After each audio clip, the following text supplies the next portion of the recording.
Se o ano de 2015 não tinha como terminar melhor para o Corinthians, o de 2016 não tinha como ter começado pior.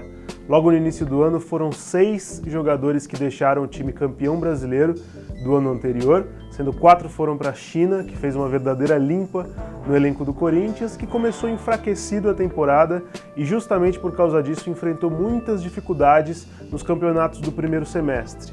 No Campeonato Paulista, o Corinthians foi eliminado nas semifinais pelo Osasco Audax e na Copa Libertadores nas oitavas de final pelo Nacional do Uruguai, as 2 eliminações em casa que causaram um desgaste muito grande na temporada do Corinthians.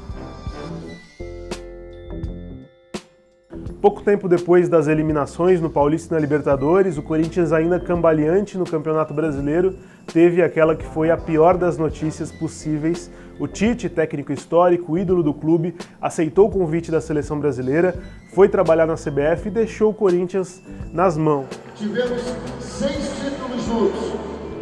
Perdemos também, mas temos 6 títulos juntos.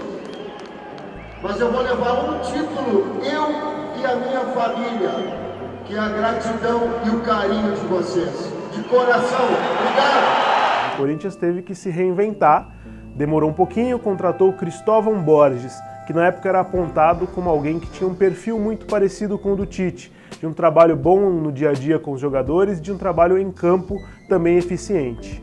Durante essa passagem do Cristóvão Borges, que foi curta, durou apenas 18 jogos, o Corinthians enfrentou outro problema com saídas de jogadores. 2 titulares dessa vez, o Elias e o Bruno Henrique, também o André, que foi embora, também o Luciano. Então foi a segunda debandada na mesma temporada. Mais trocas de jogadores sendo contratados no meio do ano, como Gustavo, Jean, e uma indefinição muito forte do elenco. Não tinha um time titular, os reservas variavam muito, às vezes subia garoto da base, que não tinha tanto contato com o futebol profissional ainda, e o Corinthians realmente não conseguiu fazer com que os resultados fossem positivos.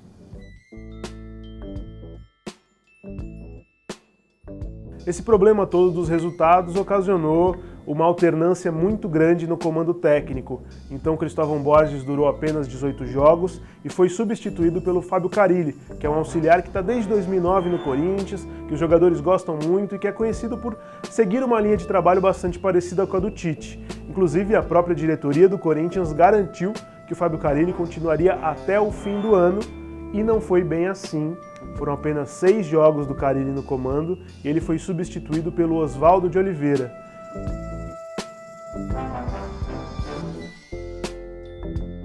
A contratação do Oswaldo de Oliveira, inclusive, desencadeou uma crise política que estava se anunciando já o ano inteiro no Corinthians. Há alas da oposição muito fortes, muitos membros da situação também são insatisfeitos com a gestão do presidente Roberto de Andrade, que havia garantido o Carille, trocou pelo Oswaldo, a revelia de todo mundo. Tanto que no mesmo dia do anúncio do Oswaldo de Oliveira, o diretor adjunto de futebol, Eduardo Ferreira, pediu demissão, compareceu na sala de imprensa e anunciou que não continuaria, muito porque não foi consultado sobre a contratação do Oswaldo. Essa crise política, depois da saída do Eduardo Ferreira, a chegada do Flávio Adalto para ser diretor de futebol e muitas mudanças internas, acarretaram em um pedido de impeachment feito por 63 conselheiros do Corinthians, que desencadearam uma forte crise que continua e deve se estender ainda por bastante tempo. Então, 2016 está acabando em relação aos jogos, mas ainda vai ter muito desenrolar pela frente. Da mesma forma que o torcedor está impaciente, insatisfeito, eu como torcedor e presidente também estou. Para 2017, as expectativas, pelo menos nesse momento, não são muito animadoras. Uma semana depois do fim do Campeonato Brasileiro, os dirigentes do Corinthians se reuniram e decidiram pelo fim do trabalho do Oswaldo de Oliveira, que comandou o Corinthians em apenas 9 partidas. Foram só 2 meses antes da demissão, muito por conta dessa crise política, e o Corinthians vive um momento de forte indefinição em relação ao seu planejamento para 2017.